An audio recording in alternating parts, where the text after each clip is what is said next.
The Neo robot is honestly the funniest thing I've seen all week. This robot existing in a humanoid form and doing chores and tasks for you proved my theory that humans just want slaves, and if it's an ethical slave, then it's amazing. It's a robot, who cares? There will be house robots, yard robots. When I first saw Neo, I immediately thought, it looks like there's a soul trapped in that thing. And turns out there is. The main issue with this robot is that nearly everything they showed this dude doing was being remote controlled by a dude with a VR headset. And who is the voice I'm hearing right now of Neo? I am a remote operator in a different room in the building. And what's your name? Turin. And I think that ruins everything, honestly, because it would just feel fucking awkward. Like telling some dude in another country to get me my Red Bull. Like, what the fuck? At least butlers get paid good. I'm gonna tell some dude, hey yo, mop my fucking floor and be sure not to miss anything, or I'm gonna call your offices and fire you. And you know what? They can also talk back. So, you're basically paying $500 a month to get access to a person from the third world to be at your home all day, see all your rooms, do stuff around the house, and they have to follow your every order. You have a slave. You're also going to talk to it like, can you grab me a water bottle, Neo? While behind it, it is not Neo. It is Vikanesh from Delhi, trying to feed his family. Hey Neo, you missed a spot here. So obviously with this comes privacy issues, right? Do you want some random person you've never met and never will meet coming into your home and talking with you? They also collect all the data from your home to improve the service. I think it's quite important for me to just say that in 2026, if you buy this product, it is because you're okay with that social contract. If we don't have your data, we can't make the product better.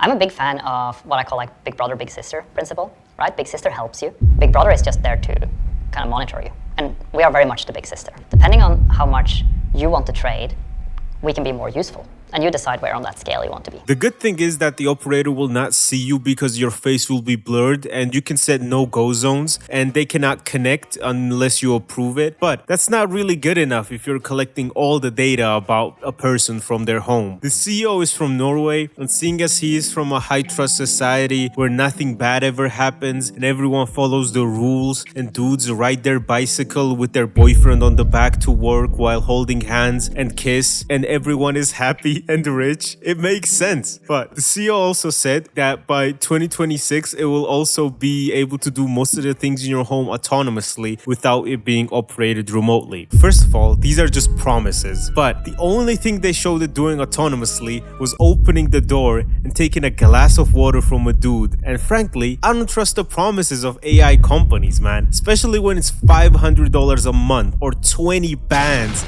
for the ownership. You're paying for the things you will get later on today, and they're not here yet. It's like OpenAI. Like, oh God, bro, we are so close to human level intelligence AI. We just need a couple more $1 trillion and we're set. Whether we burn 500 million a year or 5 billion or 50 billion a year, I don't care. I genuinely don't. Just so we're clear, the world has spent 1.5 trillion on AI, and all we got in exchange as of now is extremely realistic racist Instagram reels, fake school essays, Twitter bots, and 1984 levels of spying. I would pay 1.5 trillion to not have any of this. For example, they gave the Wall Street Journal a demonstration of Neo with a bit of an older model, and 100% of the things they showed Neo doing, it was being remote controlled by a dude in the next room. It took Neo about a minute to fetch water from the refrigerator like 10 feet or 3 meters away, and took it 5 minutes to load 3 items into the dishwasher while it was being remotely controlled. I do actually like the design though. It honestly looks cute, and it is very easy to make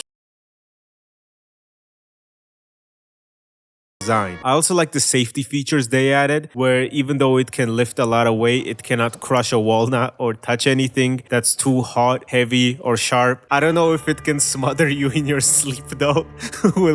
we'll have to see about that. If this robot was actually autonomous, then it will be amazing, because I'm not gonna feel anything telling a wire back to fetch me a Red Bull, mop the floors, do the dishes and stuff. And when they start inevitably protesting for rights like Detroit Become Human, I will be the old guy throwing bottles at them. But the fact that there is a human controlling Neo, knowing how you live, your habits, the people you are hanging out with, and you have to say, Neo, go ahead and do the dishes, while you know behind those eyes there is some dude in the third world operating all that. It's just weird to me. I do agree with the CEO that it does not need to be perfect at all. If it does chores even slightly well, I am happy. You know, there's this new trending concept now called AI slop, right? I do know. It's a very powerful concept of, let's call it robotics slop. It's the most useful kind of slop. Because if you put all of my glasses from my dishwasher in my cabinet, I'm pretty happy. It is going to be not perfect, but back to like just incredibly useful. But needing to use an app to schedule an expert to tell them what you need and stuff, I don't know, man. On their website, it says it can put dishes away, turn off lights, clean up trash, and water plants autonomously.